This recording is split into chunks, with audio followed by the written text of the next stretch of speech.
No one expected Burkina Faso's biggest transformation of 2025 to begin with a group of silent officers walking through dusty streets at sunrise. There were no speeches, no announcements, no dramatic rollout. Just a quiet formation moving through Pat d'Oie, examining sidewalks, stalled traffic, and congested market paths with the precision of surgeons studying an injury. People didn't know who they were, but they knew something unusual was happening. Vendors paused mid-setup. Commuters slowed their motorbikes. Even longtime residents felt the shift. Within hours, rumors spread. Who are these officers? Why now? What's coming? So let's find that out.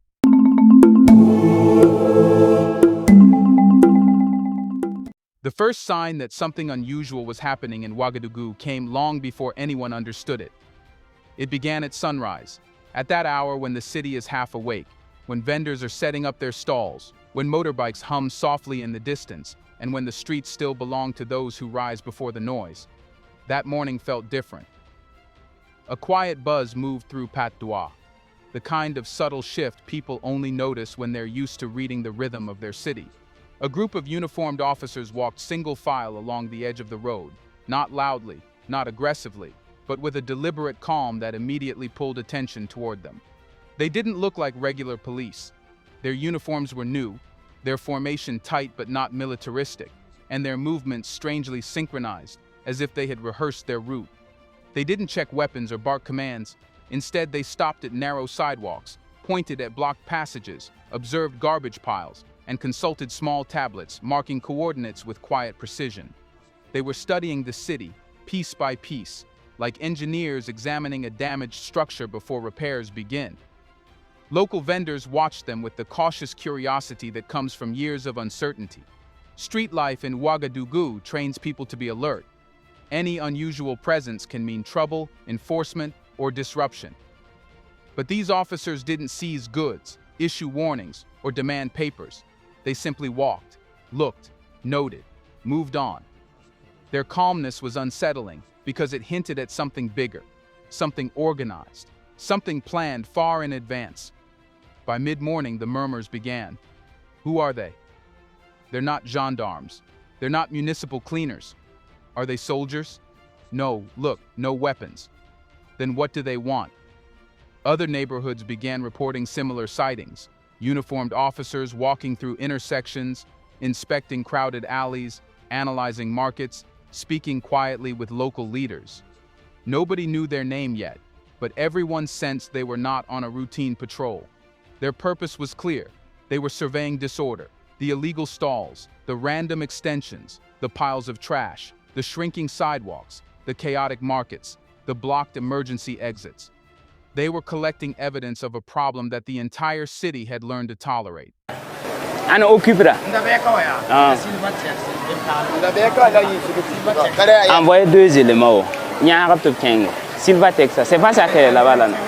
People didn't realize it at that moment, but they were witnessing the beginning of a shift in how Burkina Faso would treat public space. For years, the city had struggled under the weight of uncontrolled urban growth. Every street had become narrower, every market more crowded, every sidewalk more occupied, and every rule easier to ignore. But the silent officers represented something different, a message that this era of unregulated disorder was coming to an end. Those who watched them felt a mixture of curiosity and concern. Why were they so organized? Why now? Why this quiet, methodical mapping of the city's most problematic areas? Whatever they were preparing for, it was clear that it would not be small. Something was about to change in Burkina Faso, and the first clue had arrived in the form of these silent observers. But what exactly forced the government to send this new, unfamiliar force into the streets so suddenly? Because Ouagadougou had quietly crossed the threshold where everyday disorder turned into a structural crisis. For years, the signs were visible but ignored. Sidewalks disappearing under improvised tables, market paths narrowing into single-file corridors, motorbikes invading pedestrian lanes, and garbage piling up behind stalls until it blended into the landscape. People adapted, adjusted, squeezed through, stepped over, and pretended these problems were temporary. But the truth was simple. The city's infrastructure had been overwhelmed. The growth was too fast, the oversight too thin, and the pressure too high. Something had to give. The problem wasn't just an inconvenience, it was safety. Fire trucks couldn't reach critical areas because entire streets were blocked by unauthorized structures. Ambulances had to take detours through back alleys when every minute mattered. In major markets like Rudwoko, a single emergency could have turned catastrophic. Exits were obstructed, aisles were squeezed to the width of a child's shoulders, and the density of stalls made evacuation nearly impossible. The risk was no longer theoretical.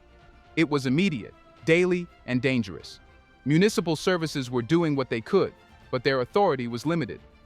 Traditional enforcement relied on occasional sweeps, temporary cleanups that lasted a few days before everything returned to the same state. Vendors rebuilt stalls overnight. Illegal extensions reappeared within hours. Dumping resumed the moment trucks left. The system wasn't broken. It was simply not designed for the scale of the problem. The city needed something faster, stricter, more coordinated, and more persistent. Behind closed doors, Burkina Faso's Ministry of Security understood the situation clearly. The capital's disorder had become a national issue. When a city fails to regulate public space, it creates bigger consequences: economic disruptions, safety hazards, lower quality of life, declining tourism appeal, and rising tension between citizens and the state. Markets were becoming symbolic of a broader issue: the erosion of civic discipline. And once civic discipline collapses, restoring order becomes 10 times harder. This was the real trigger for the creation of a new force. The government realized that solving urban disorder required a unit with a very specific mission: not general policing, not municipal cleaning, not temporary interventions, but permanent enforcement blended with community education. A brigade that didn't wait for problems to pile up, but intervened constantly. A brigade that didn't just punish but explained. A brigade that wasn't afraid to remove illegal installations but also wasn't blind to the economic realities of the people building them. That gap, between the need for strict order and the need for respectful dialogue, is exactly where the La Balle Brigade was born. Their sudden presence in the streets wasn't a mystery. It was a response to years of accumulating pressure, failed cleanup campaigns, and the growing realization that public space could no longer be left to chance. The city needed discipline, citizens needed awareness, markets needed structure, and the government needed a unit powerful enough to enforce rules, but human enough to earn trust. However, understanding why the La Balle Brigade was created still doesn't explain whether it would work. The real test of any new force lies in its first major confrontation with chaos, the moment when theory meets reality. And for La Balle, that moment happened in one place. They walked straight into Rudwoko. And that was the moment everyone understood whether the La Balle Brigade was real or just another short-lived campaign. Because Rudwoko isn't just a market, it's a city inside a city, a living organism with its own rules, its own rhythm, and decades of improvised expansion layered on top of each other. If Ouagadougou had a symbol of disorder, this was it. Narrow passages choked by unauthorized stalls, emergency exits buried under sheet metal extensions, trash compacted between wooden planks, and a human tide so dense that moving 5 steps could take a full minute. It was the definition of unmanageable. Most people expected the brigade to arrive aggressively, shouting, grabbing, pushing, dismantling everything in sight. That's how previous cleanups usually went, and that's why they always failed. Vendors braced themselves for conflict. Some hid extra merchandise. Others warned each other, they're coming.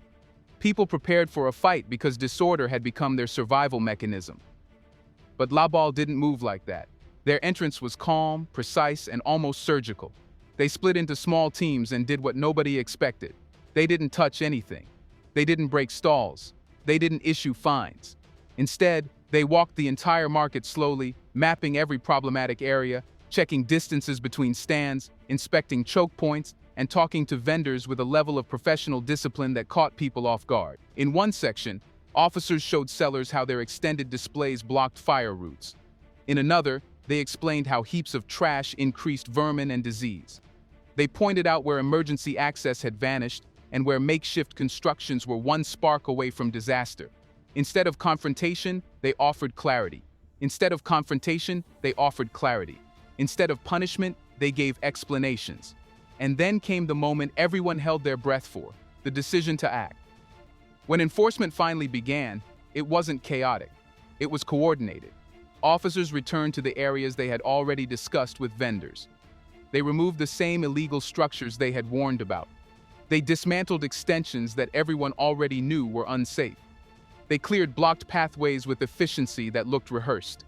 They didn't rush. They didn't panic. They didn't allow crowds to build. Every action was controlled, predictable, and exactly what they had explained earlier. The reaction shocked the city. Instead of riots, resistance, or protests, many vendors cooperated. Some even moved their own tables before Labal reached them. Customers cheered when passageways reopened. Old women commented that it hadn't been this easy to walk in the market for years. People who expected violence witnessed order. People who expected humiliation witnessed professionalism. By midday, something unbelievable had happened. Rude Woko felt breathable. Sunlight reached areas that had been dark for a decade. Pedestrians could walk freely. Emergency paths reappeared. Vendors began to see the benefit of structure rather than the cost of losing a few inches of selling space. Donc ce matin, nous avons mené une opération où nous avons démoli entièrement le kiosque, tout simplement parce que c'est déjà une occupation anarchique de l'espace public, mais en plus, c'est une réalisation qui constitue un danger pour les riverains, pour dire les commerçants qui sont à l'intérieur du marché. The transformation was so visible that word spread across the city in hours. Videos of the operation flooded Facebook. Citizens began to say, if Labal can organize Rude Woko, they can organize anything. But what made this success possible wasn't strength or fear. It was something more strategic, something that explained why vendors cooperated instead of fighting back. What specific method did the Labal Brigade use that turned potential confrontation into cooperation? Let's pause for a second to say, big thank you to the Black Culture Diary community, where Black voices, stories, and legacies are preserved and amplified. By becoming a member, you're not just supporting the channel, you're becoming part of a powerful cultural movement. Let's continue. They succeeded because they didn't rely on force. They relied on sequence. The Labal Brigade operates on a method so simple that people underestimated it for years. Awareness first, enforcement second. Instead of arriving like a storm, they arrived like a structured plan, and that strategy changed everything. Vendors weren't pushed into obedience, they were walked into understanding. By the time enforcement began, most people already knew exactly why it was happening and what problem it was solving. The first step is always education. Labal officers speak to vendors with clarity, not intimidation. They explain how blocked passageways trap people during emergencies, how piled trash spreads disease, how illegal extensions reduce safety for everyone, including the vendors themselves. They don't shout, they point, show, and demonstrate. They take time. They let the message sink in. When people understand the logic behind an action, they're less likely to resist it. The second step is inspection, but not inspection for the sake of paperwork, inspection for precision. Labal teams map layouts, identify choke points, locate illegal structures, document repeated violators, and list hazards that put thousands at risk. They don't guess. They don't assume. They don't act blindly. Their inspection phase creates a detailed, almost architectural view of the problem. So when enforcement begins, it is targeted, justified, and unmistakably linked to the violations they already discussed with the public. The third and final step is enforcement, but by the time they reach this phase, most resistance has already dissolved. Vendors saw the officers explain everything earlier. They saw the mapping, the measuring, the organization. They saw that the brigade wasn't improvising, it was executing a plan. So when structures are removed, people understand the reason. When stalls are cleared, it isn't a surprise. When illegal installations are dismantled, it's a continuation of the conversation that started hours or days earlier. This is why Labal's operations rarely turn violent.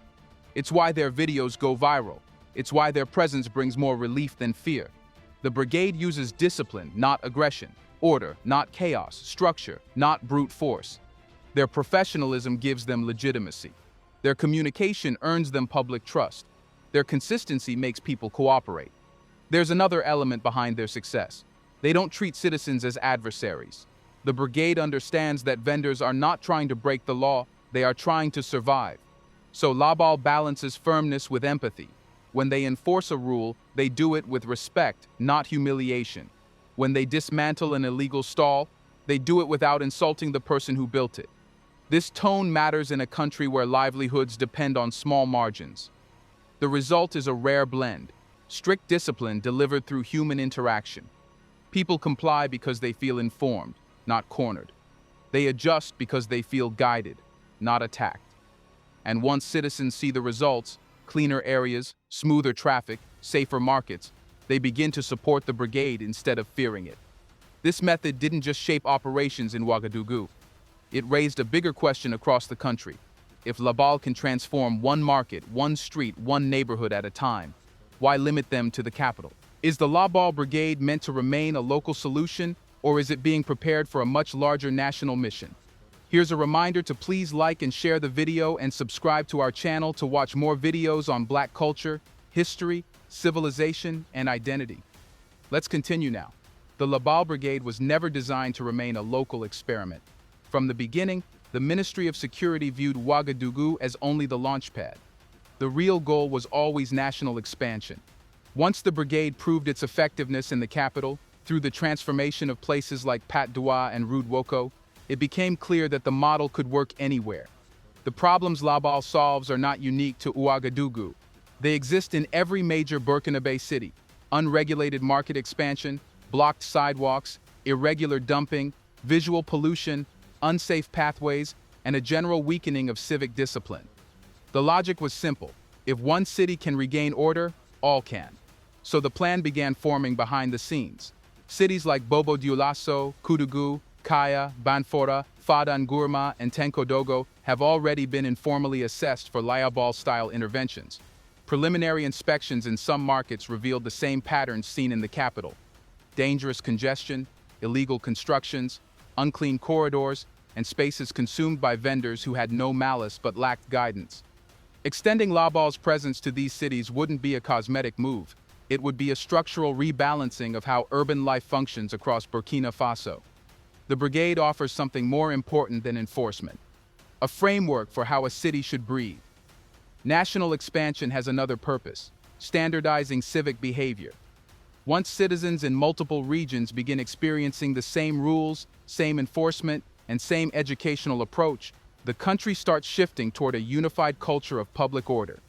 This is how nations build collective discipline, not through big speeches, but through daily habits reinforced uniformly across cities.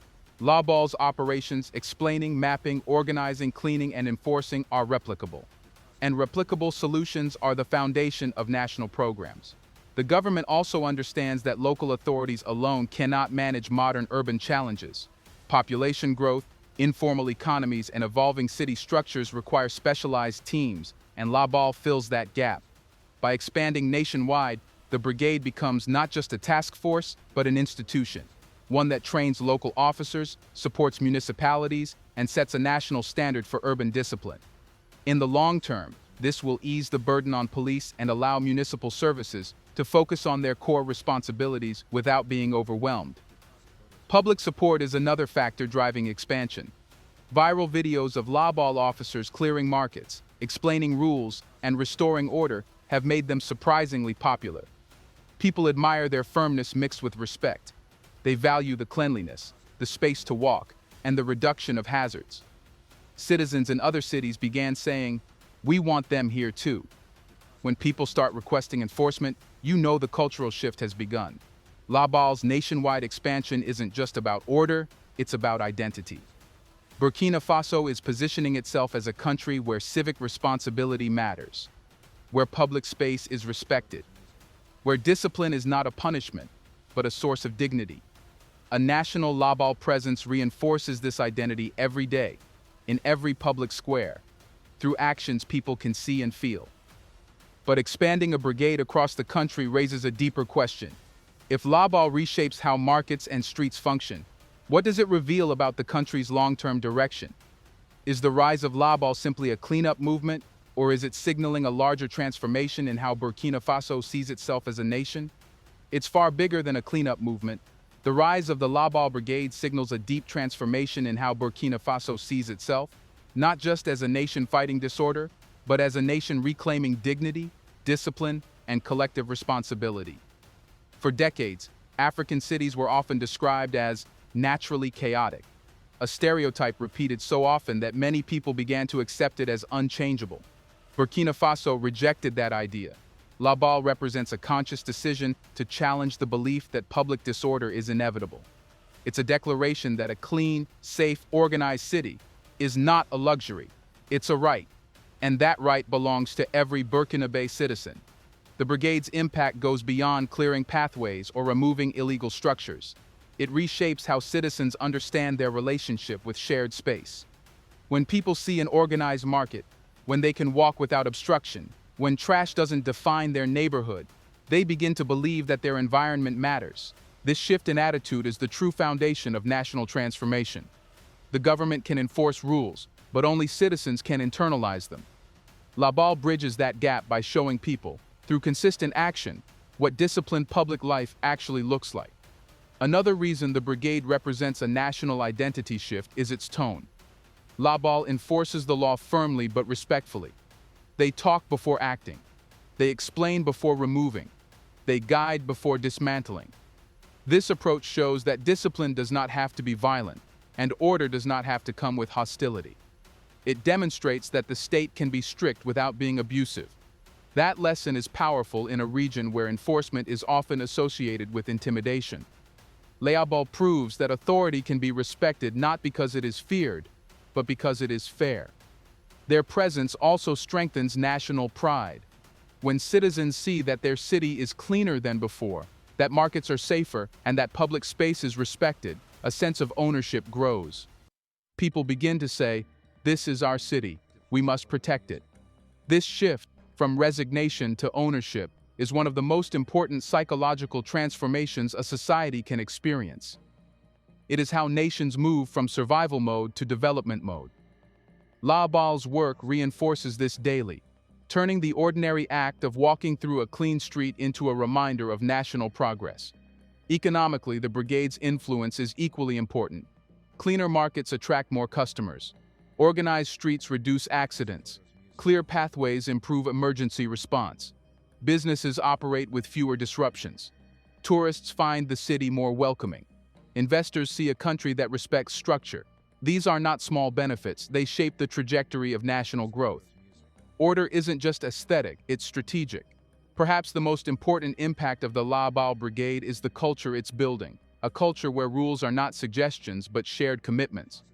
Where public space is not claimed by whoever grabs it first, but is protected for all. Where cleanliness is not an occasional campaign, but a daily expectation. This cultural shift is what will define Burkina Faso's next decade. La Balle is not just restoring order, it is restoring belief. Belief that disciplined public life is possible, sustainable, and worth protecting. And that leads to the final defining question for the nation. If La Balle continues shaping civic behavior and public order at this pace, what kind of Burkina Faso will exist 5 or 10 years from now? Let us know in the comments section, how far can this new culture of discipline take the country? Do you want to watch more videos like this one? If so, subscribe to our channel and press the bell icon next to it. We have decided to bring videos on something nobody talks about: the Black culture, civilization, history, and evidence about how glorious Blacks have been. Thanks for watching, and until the next video, stay tuned.